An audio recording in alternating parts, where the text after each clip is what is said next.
Good afternoon. Audibility clear है? Audibility visibility clear है?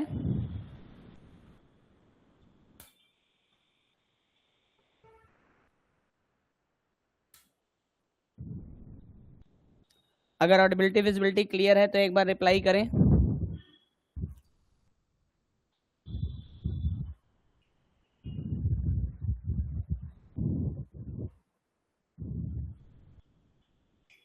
Light set नहीं हो रहा है। ऑडिबिलिटी विजिबिलिटी क्लियर है तो एक बार रिप्लाई करें। क्लियर? ठीक है।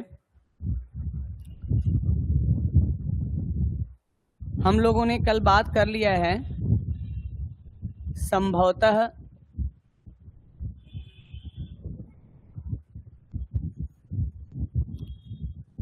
हम लोगों ने कल बात कर लिया था, ध्यान दे लेंगे एक बार।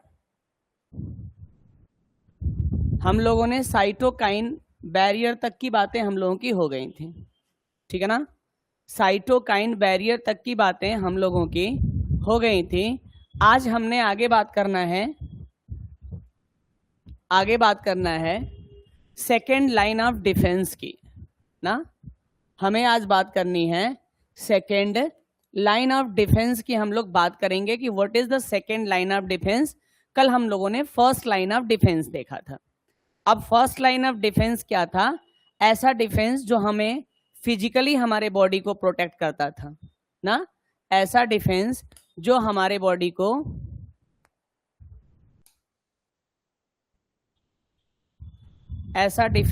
एक मिनट, वीडियो भाई थोड़ा प्रॉब्लम क्रिएट कर रहा है।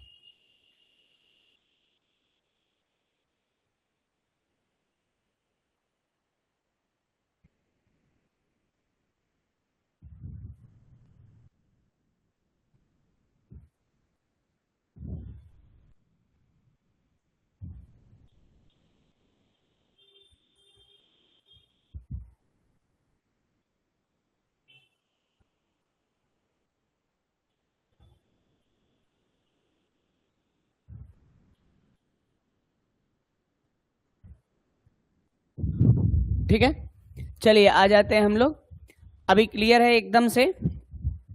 तो हम लोगों ने जब फर्स्ट लाइन ऑफ डिफेंस देखा था तो फर्स्ट लाइन ऑफ डिफेंस में हमें फिजिकली बैरियर्स पाए जाते थे जो हमारे बॉडी को प्रोटेक्ट करने का काम करते थे। उसमें फिजिकल बैरियर था, फिजियोलॉजिकल बैरियर था, साइटोकाइन बैरियर था ना। ये सब बैरियर पाए जाते थे। अब हम सेकेंड लाइन ऑफ डिफेंस में देखते हैं कि ये किस तरीके से हमारे बॉडी को प्रोटेक्ट करता है। तो जो फीवर होता है, बुखार जो हमें आता है, वो हमारा सेकेंड लाइन ऑफ डिफेंस के अंतर्गत कंसिडराइज किया जाता है, ठीक है ना। नेचुरल किलर सेल जो आते हैं वो भी हमारे सेकेंड लाइन ऑफ डिफेंस के अंतर्गत आते हैं। कॉम्प्लीमेंट सिस्टम जो आता है वो भी सेकेंड लाइन डिफेंस के अंतर्गत आता है। और एक इन्फ्लामेटरी रिएक्शंस होते हैं, ये भी सेकेंड लाइन ऑफ डिफेंस के अंतर्गत आते हैं। अभी बातों को समझना है। जैसे मान लीजिए हमारे ऊपर कोई पैथोजन अटैक करता है, कोई बैक्टीरिया अटैक करता है, तो कोई पैथोजन अटैक करता है जिसके वजह से हम बीमार हो जाते हैं। तो जब बीमार होते हैं तो हमारे मेमोरी सेल जो होते हैं हमारे इम्यून सिस्टम के, जिसको हम लोग मेमोरी टी सेल कहते हैं। क्या कहते हैं? मेमोरी टी सेल कहते हैं। एक होता है आपका मेमोरी टी सेल और एक होता है आपका memory B cell. Memory B cell होते हैं। और मेमोरी टी सेल और मेमोरी बी सेल हमारे बॉडी में आने वाले बीमारी को याद रखते हैं, पहचान लेते हैं और आगे समय में ये हमारी रक्षा करते हैं, ठीक है। तो ये बीमारी जैसे बुखार आता है, बुखार हमारे बॉडी के अंदर आता है, बुखार हमें आता है, फीवर आते हैं और ये फीवर को मेमोरी टी सेल और बी सेल रिमाइंड कर लेते हैं और आगे आने वाले समय में उनकी से हमारी रक्षा करते हैं। पहली बात हो गई। दूसरी बात हो गई कि ये क्या करते हैं, जब बुखार हमें आता है तो हमारे बॉडी का टेम्परेचर क्या करता है? इंक्रीज करता है। जब बॉडी का टेम्परेचर इंक्रीज करता है, टेम्परेचर जब इंक्रीज करता है तो हमें क्या होता है? हमें प्रॉब्लम्स आती हैं और ये टेम्परेचर जो हमारे बॉडी के अंदर ग्रो कर रहे हैं पैथोजन, माइक्रो ऑर्गेनिज्म उनको मारने का काम करते हैं। उसी तरीके से एनके सेल भी काम करता है, कॉम्प्लीमेंट सिस्टम और इन्फ्लामेटरी बैरियर्स, इन्फ्लामेटरी रिएक्शन भी काम करते हैं। अब एक एक को थोड़ा थोड़ा देख लेते हैं।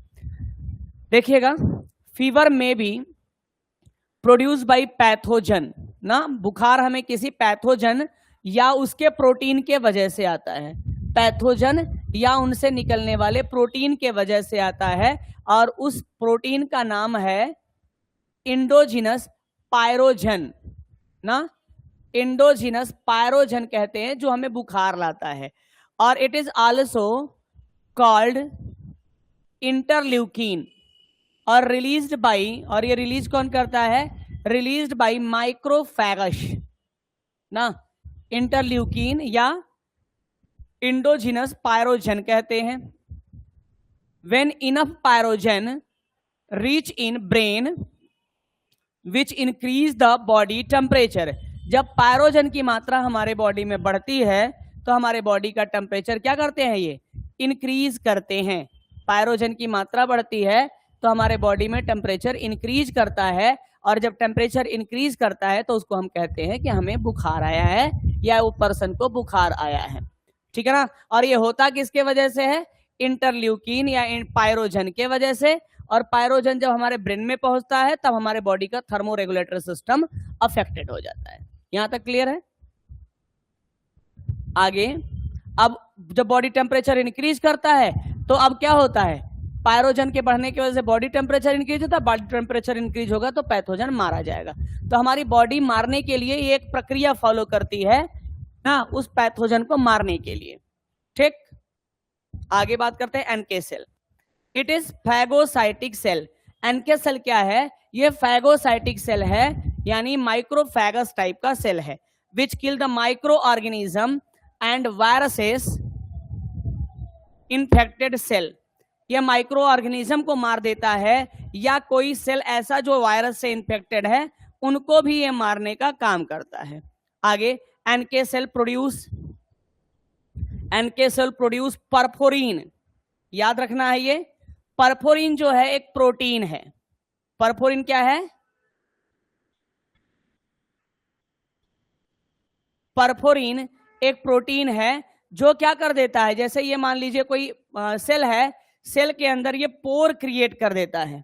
सेल के अंदर क्या करेगा, ये पोर क्रिएट कर देगा, और ये जब पोर क्रिएट कर देगा, इस पोर के थ्रू क्या होगा, इस पोर के थ्रू पोर क्रिएट कर देता है तो क्या होगा, क्या होगा, pore on the plasma membrane of target cell.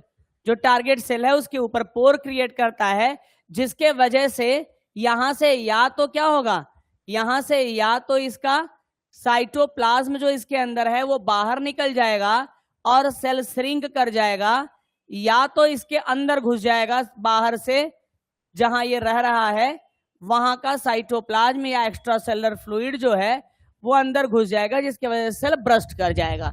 तो ये पोर क्रिएट करते हैं, और उसका नाम क्या होता है, जो पोर क्रिएट करते हैं, परफोरिन नाम होता है। आगे सेकंड लाइन ऑफ डिफेंस में कॉम्प्लीमेंट सिस्टम आता है। Complement system is the defensive system consisting of plasma protein that attack and destroy the microorganism, ठीक है ना। कॉम्प्लीमेंट सिस्टम एक प्लाज्मा प्रोटीन होता है कॉम्प्लीमेंट सिस्टम के पास, जो क्या कर देता है, वो अटैक करता है और डिस्ट्रॉय कर देता है माइक्रो ऑर्गेनिज्म को, ठीक है। आगे, in this system participate both innate and acquired immunity. इस सिस्टम में इननेट भी और एक्वायर्ड दोनों इम्यूनिटी काम करती है मिलजुल के। Complement system consist over 30 protein, 30 तरह के प्रोटीन इनके पास होते हैं, 30 प्रोटीन पाए जाते हैं, that act on various way to protect the indivisible from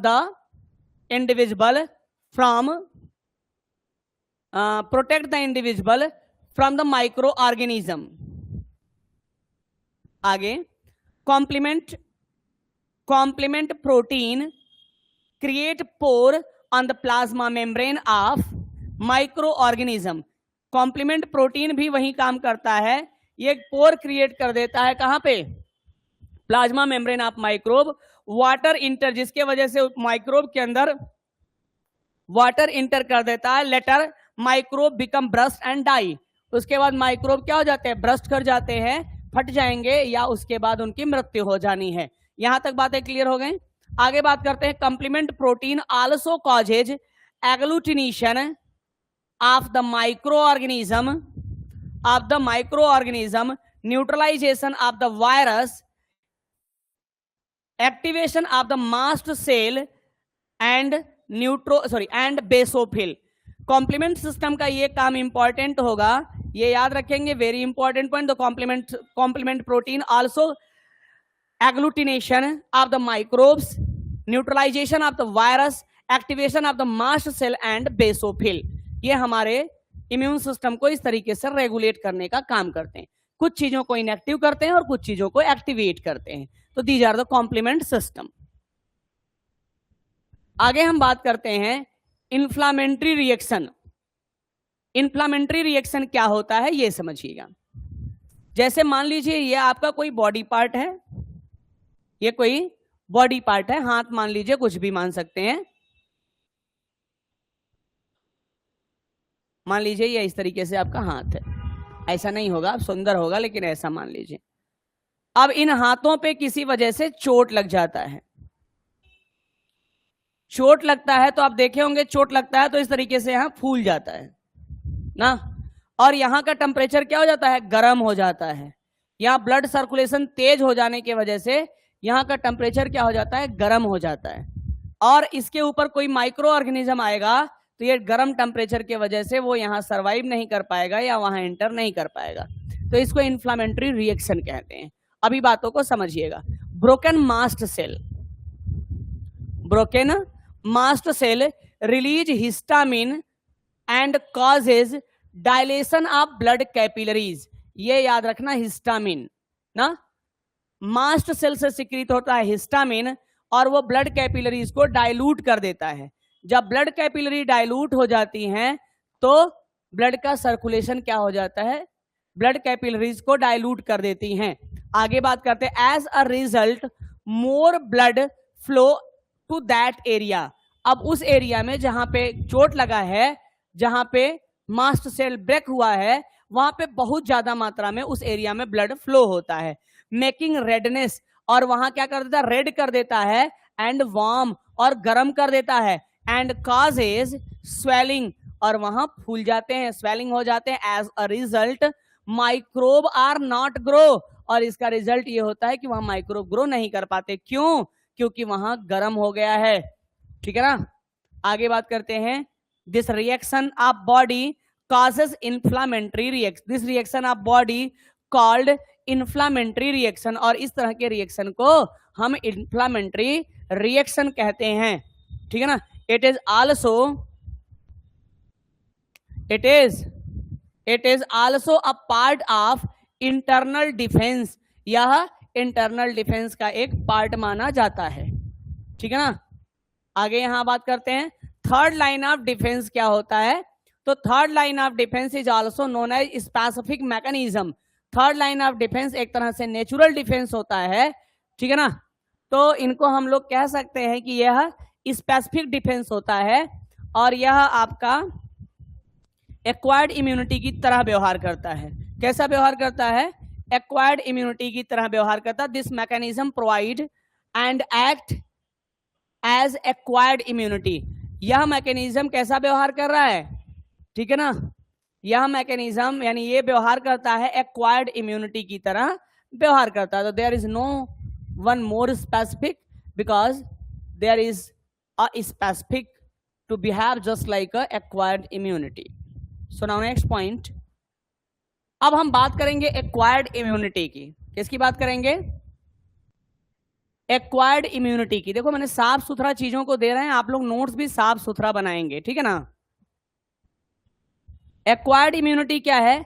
ऐसी इम्यूनिटी जिनको हम बाहर से सीखते हैं ना, ऐसा रोगों से लड़ने की क्षमता जिसको हम सीखते हैं, जो हमें नेचुरली नहीं मिली है, हम उसे सीखते हैं। तो एक्वायर्ड इम्यूनिटी को दो भागों में बांट दिया गया है। एक है on the basis of immune response. किसके बेस पे? On the basis of immune response, ठीक है। और दूसरा है on the basis of mode of action, on the basis of immune response, और दूसरा है on the basis of mode of action. On the basis of immune response हम देखेंगे तो इम्यूनिटी दो तरह की है, एक ह्यूमोरल इम्यून रिस्पॉन्स जिसको बी सेल रेगुलेट करता है ना, जिसको बी सेल चलाता है। एक है आपका सेल मेडिएटेड इम्यून रिस्पॉन्स जिसको टी सेल चलाता है, टी सेल उसको संचालित करता है। और दूसरा है on the basis of action, action के बेस पे इम्यूनिटी आपकी दो प्रकार की थी, एक आपका एक्टिव इम्यूनिटी था और एक आपका पैसिव इम्यूनिटी है। एक एक्टिव इम्यूनिटी है और एक पैसिव इम्यूनिटी। ये चार्ट समझ में आ गया? इनको एक्सप्लेन हमने करना है आगे।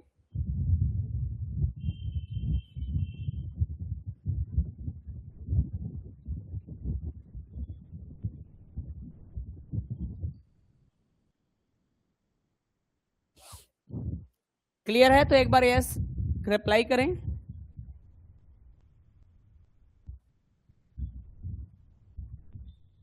ओके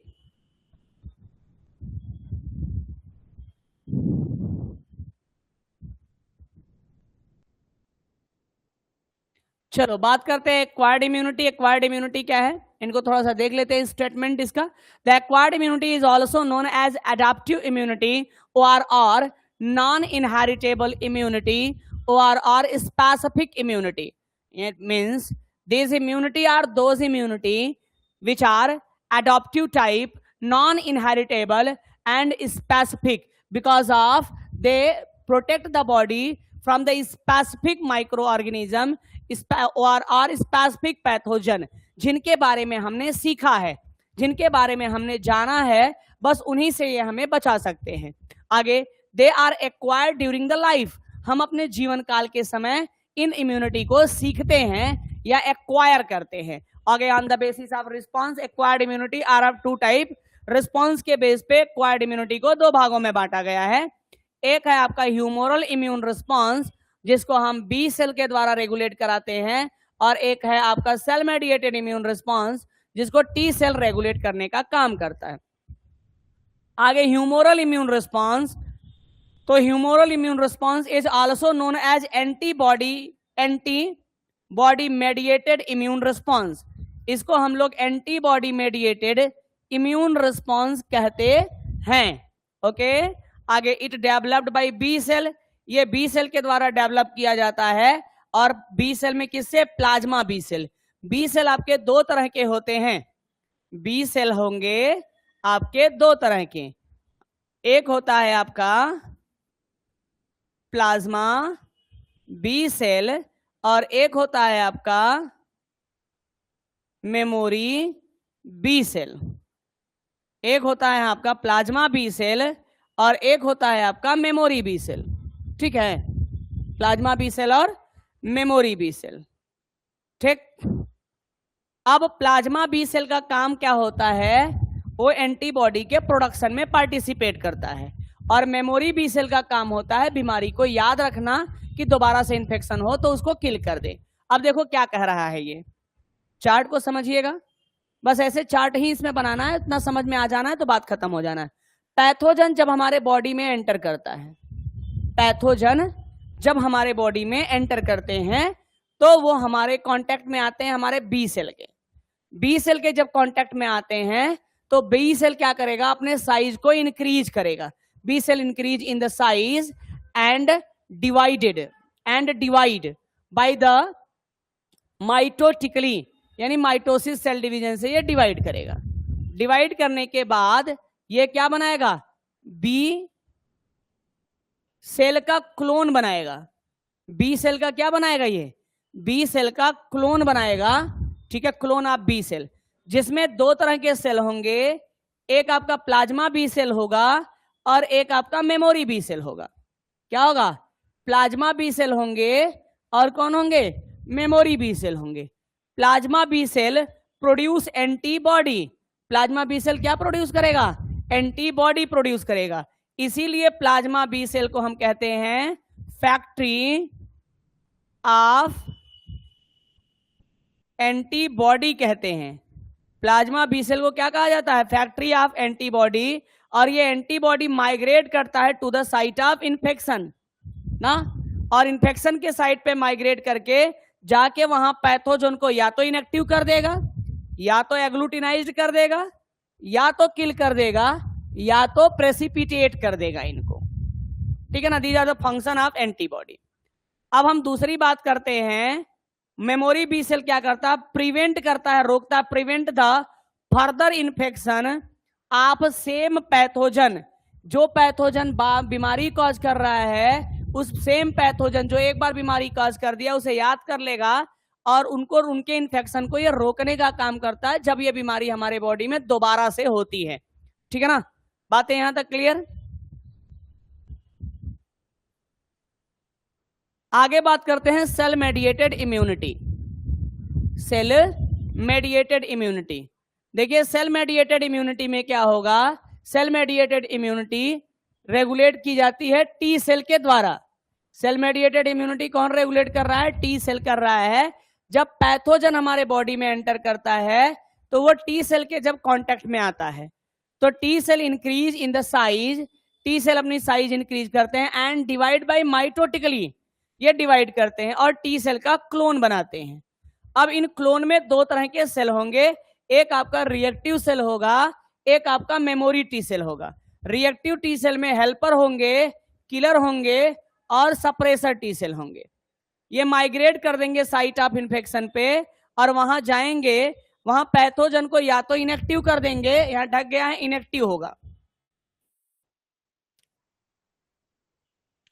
इनएक्टिव द पैथोजन, या पैथोजन को किल कर देंगे ना। और मेमोरी का काम वही होगा, ये prevent the further infection of same pathogen. Same pathogen जो एक दोबारा से अगर वो पैथोजन हमारे बॉडी में एंटर करता है तो उनको क्या करते हैं? इनएक्टिव करने का काम करते हैं, इनएक्टिव द सेम पैथोजन। हो गया यहां तक? आगे बात करते हैं on the basis of action. तो on the basis of action हमने देखा, क्या देखा?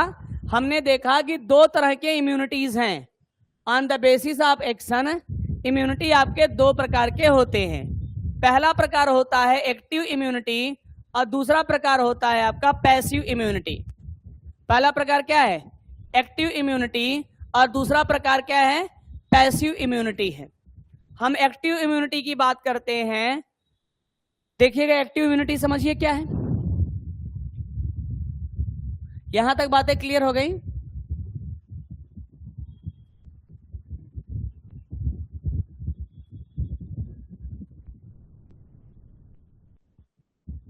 ठीक है, देखिएगा, दिस इन्वॉल्व द एक्टिव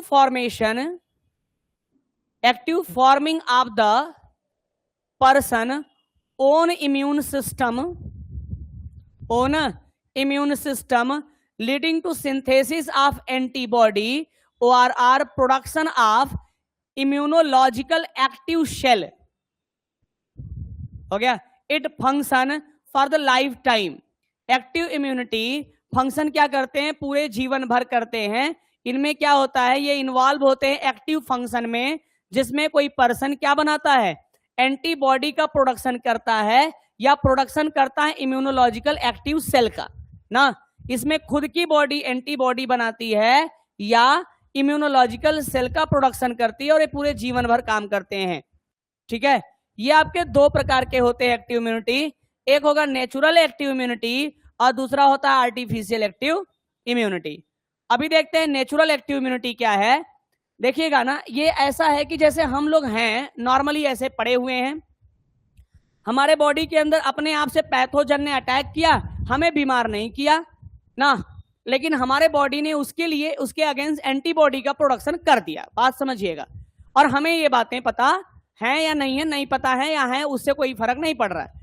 तो हमारे बॉडी के अंदर जैसे मान लीजिए किसी को स्मॉल पॉक्स नहीं हुआ और उसको हुआ भी नहीं और उसको जांच करवाया गया तो उसके अंदर स्मॉल पॉक्स के एंटीबॉडी पाए जा रहे हैं। किसी को कोरोना हुआ और किसी को नहीं हुआ, जिसको हुआ उसके अंदर तो एंटीबॉडी बना और जिसको नहीं हुआ उसके अंदर भी एंटीबॉडी पाया गया। तो वो क्या है, वो नेचुरल एक्टिव इम्यूनिटी है, जिससे हमारी बॉडी खुद से इम्यून सिस्टम को डेवलप की, इम्यून प्रोडक्ट बनाई या इम्यूनोलॉजिकल सेल का प्रोडक्शन किया या एंटीबॉडी का प्रोडक्शन किया रोगों से लड़ने के लिए। ठीक है ना। तो इसको हम लोग क्या कहते हैं, इसको हम लोग एक्टिव इम्यूनिटी कहते हैं। तो कुछ में नेचुरली होता है और कुछ में आर्टिफिशियली होता है एक्टिव इम्यूनिटी। तो नेचुरली में देखिएगा क्या है, it is either from the clinical और सब क्लिनिकल इन्फेक्शन। यह क्लिनिकल या सब क्लिनिकल इन्फेक्शन से हमारे बॉडी के अंदर होते हैं। Large majority of adult in developing country, large majority of adult in developing country passes natural active immunity ना। नेचुरल डेवलपिंग कंट्री मतलब जो विकासशील देश हैं, वहां पे दवाइयां, मेडिसिन, इन सब सारी चीजों की बहुत ज्यादा मात्रा में व्यवस्थाएं नहीं उपलब्ध होती हैं, तो वो बीमार होते हैं और अपने बॉडी के अंदर इम्यूनिटी डेवलप कर लेते हैं। ठीक है ना। तो क्या करते हैं, तो यही कह रहा है कि डेवलपिंग कंट्री में नेचुरल इम्यूनिटी क्या हो जाती है, डेवलप कर लेते हैं टू, जैसे पोलियोमाइलिटिस ड्यू टू सब clinical infection with polio virus during the childhood. बहुत सारे लोग ऐसे हैं जिन्होंने पोलियो का ड्रॉप बचपन में नहीं पिया लेकिन उनको पोलियो नहीं हुआ। तो यानी इसका मतलब यह है कि क्या उनके ऊपर पोलियो वायरस ने अटैक नहीं किया होगा, नहीं, पोलियो वायरस ने उनके ऊपर अटैक किया, लेकिन उन्होंने अपने बॉडी में डायरेक्टली या इनडायरेक्टली, या तो ड्रॉप लिया था तो ठीक है, नहीं ड्रॉप लिया था तो इनडायरेक्टली क्लिनिकल और सब क्लिनिकल इन्फेक्शन से इन लोगों ने अपने अंदर पोलियो के एंटीबॉडी को बना लिया था। और उनके एंटीबायोटिक जब बन गए थे तो उनके ऊपर पोलियो ने जब अटैक किया तो पहले से एंटीबायोटिक मौजूद होने की वजह से उनके ऊपर उनका इफेक्ट नहीं आया। ठीक है, आगे, a person who recovered from an attack of small pox, जो व्यक्ति स्मॉल पॉक्स से रिकवरी किया अपने आप को, measles, mumps, develop the natural antibiotic या नेचुरल एक्टिव इम्यूनिटी। जिन व्यक्ति को स्मॉल पॉक्स हुआ, मिजल्स हुआ, मम्स हुआ, उन्होंने वैक्सीन नहीं लगवाया, और जब उन्होंने वैक्सीन नहीं लगवाया फिर भी उसके अंदर ये इसके लिए एंटीबॉडी, इनके लड़ने के लिए क्षमता पाई जा रही है, तो इसका मतलब ये है कि वो व्यक्ति क्या है, वो व्यक्तियों ने अपने अंदर नेचुरल एक्टिव इम्यूनिटी डेवलप किया, बिल्ड किया। ठीक है ना, बाय ओन सेल्फ, खुद के बॉडी के द्वारा। तो इसको हम लोग कहते हैं नेचुरल एक्टिव इम्यूनिटी। तो हमारे अंदर ऐसी क्षमता होती है, लेकिन हम मेडिसिन, दवाइयों और इन सारे चक्करों में पड़ के इन सारी क्षमताओं को खो देते हैं। यहां तक बातें क्लियर हैं? किसी को यहां तक में डाउट?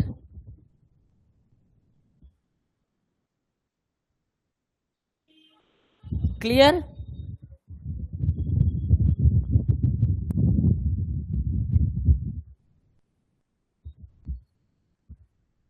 चलो, आर्टिफिशियल एक्टिव इम्यूनिटी की बात करते हैं। अब आर्टिफिशियल एक्टिव इम्यूनिटी जो होता है वो वैक्सीन के द्वारा दिया जाता है ना। हम लोग अपने बॉडी के अंदर इम्यूनिटी एक्टिवली ही डेवलप करते हैं, जो हमारे बॉडी का पूरे जीवन भर रक्षा करता है, लेकिन हम उसको, वो हमारे बॉडी में अपने से नहीं आता, हम उसको अपने बॉडी में इंट्रोड्यूस करवाते हैं। ठीक है ना, जैसे, और कैसे करवाते हैं? वैक्सीन के द्वारा। अब ये वैक्सीन क्या है? वैक्सीन क्या है? ये इनएक्टिव पैथोजन हो सकते हैं, इनएक्टिव पैथोजन हो सकते हैं। वैक्सीन जो है वो इनएक्टिव पैथोजन हो सकते हैं, और ऐसे पैथोजन जो जिसको इनएक्टिव करके या किल करके, इनएक्टिव करके या उनको मार के हम वैक्सीन के तौर पे अपने बॉडी में लगा देते हैं, वैक्सीन के तौर पे अपने बॉडी के अंदर इंट्रोड्यूस कर देते हैं। हमारी बॉडी को तो पता चलता नहीं है कि ये मरा हुआ है, हमारी बॉडी उसको देखती है और उसको कोड करती है, उसके अगेंस्ट एंटीबॉडी बनाना शुरू कर देती है। अब वो अगर, जैसे हमने BCG, बैसिलस कॉलमेट गुरीन ना, टीबी का टीका है, ये किसका? टीबी का टीका है, ट्यूबरकुलोसिस का टीका है, हमने इसको लगवा लिया। अब ये इनएक्टिव फॉर्म में हमारे बॉडी में गया, हमारी बॉडी को नहीं पता है कि इनएक्टिव, हमारी बॉडी ने उसके अगेंस्ट एंटीबॉडी बनवा लिया। अब ये ट्यूबरकुलोसिस का जो बैक्टीरिया है, माइकोबैक्टीरियम ट्यूबरकुलोसिस, हमारे बॉडी के अंदर एंटर किया, और एंटर करते ही हमारी बॉडी के अंदर पहले से ही एंटीबायोटिक बनी हुई है और हमने क्या कर दिया, उसको एंटर करते ही मार दिया। बस वैसे ही जैसे हम पढ़ाई कर रहे हैं, तैयारी कर रहे हैं और छोटे छोटे टेस्ट देते रहते हैं, और जब हम टेस्ट दे रहे हैं तो जब हमको हमारे पास रियल में पेपर आता है तो उसी टेस्ट का पेपर जैसे हम सॉल्व करते हैं उसी तरीके से नॉर्मल तरीके से हम लोग अपने एग्जाम का पेपर भी सॉल्व कर देते हैं और एग्जाम में पास हो जाते हैं। बस वही सिस्टम हमारा ये आर्टिफिशियल सिस्टम है। अब देखिए BCG, बैसिलस कॉलमेट गुरीन का टीका लगता है हमें, ठीक है ना। TAB, typhoid parathyroid AB, DPT, diphtheria pertussis tetanus, MMR, measles mumps और rubella, OPV, oral polio vaccine, ये सब चीजों से हम अपना आर्टिफिशियल इम्यूनिटी को डेवलप करते हैं या बिल्ड करते हैं। दूसरी बात आती है पैसिव इम्यूनिटी। अब ये पैसिव इम्यूनिटी क्या है? In passive immunity there are transfer of immune product. Immune product active में तो हमारी बॉडी खुद से बना रही थी, हमारी बॉडी खुद से बना रही थी, लेकिन पैसिव में हम बाहर से लेते हैं इम्यून प्रोडक्ट को। क्या करते हैं? Transfer of immune product like antibiotic to the recipient in a ready-made form which regulate the passive immunity। हम लोग एंटीबायोटिक जो अंदर बना रहे थे उनको हम एंटीबॉडीज को अब बाहर से लेंगे। एंटीबॉडी जो हम अंदर बना रहे थे वो एंटीबॉडी हम कहां से लेंगे? बाहर से लेंगे। अगर हम बाहर से एंटीबॉडी लेते हैं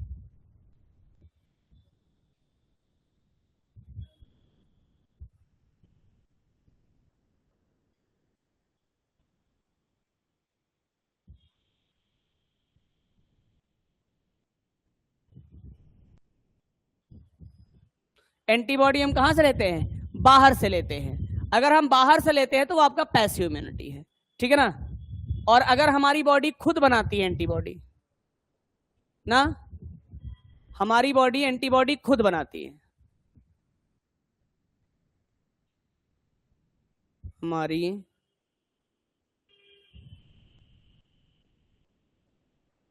बॉडी एंटी बॉडी खुद बनाती है तो वो एक्टिव होता है,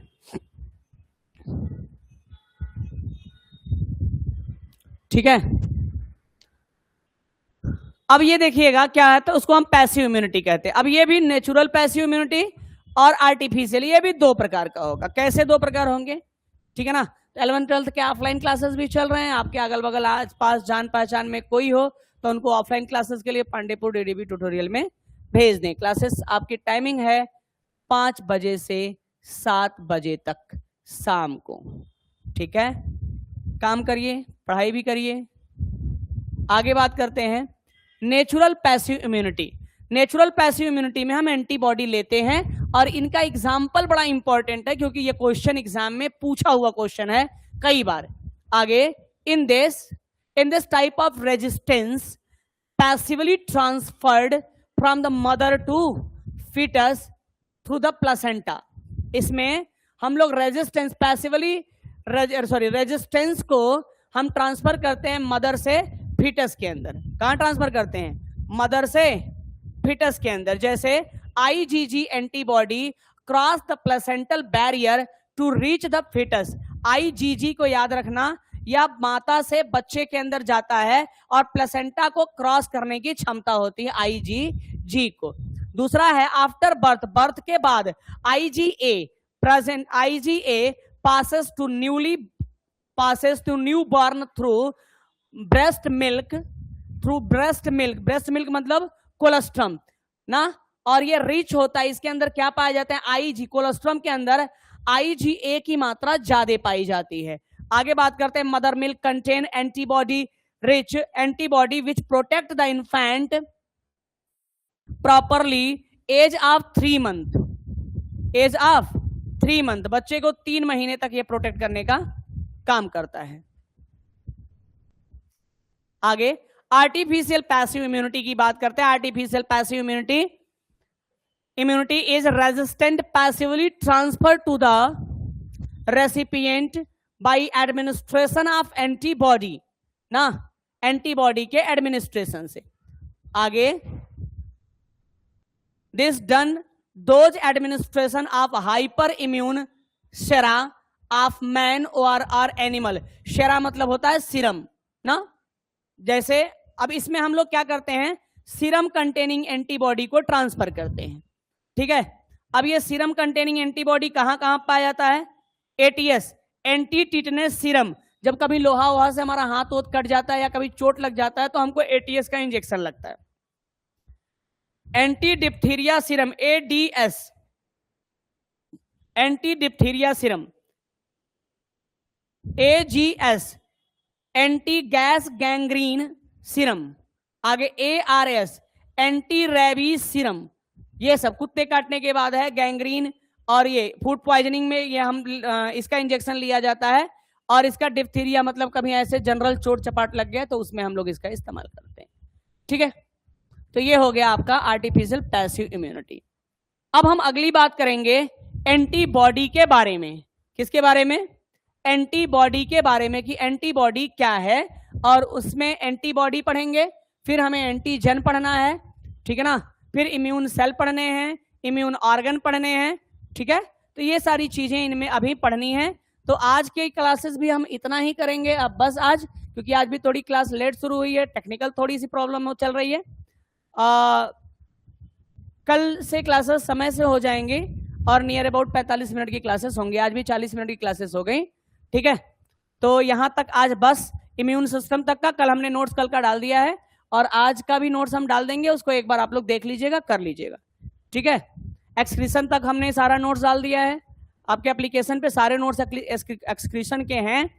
और आपके क्या बोलते हैं, इम्यून सिस्टम के भी नोट्स कल वाले हो गए हैं एप्लीकेशन पे, तो उसको आप लोग एक बार देख लेंगे, उसके पीडीएफ से अपना नोट्स बना लेंगे और अपनी तैयारी करते रहें। बस इतना ही, ठीक।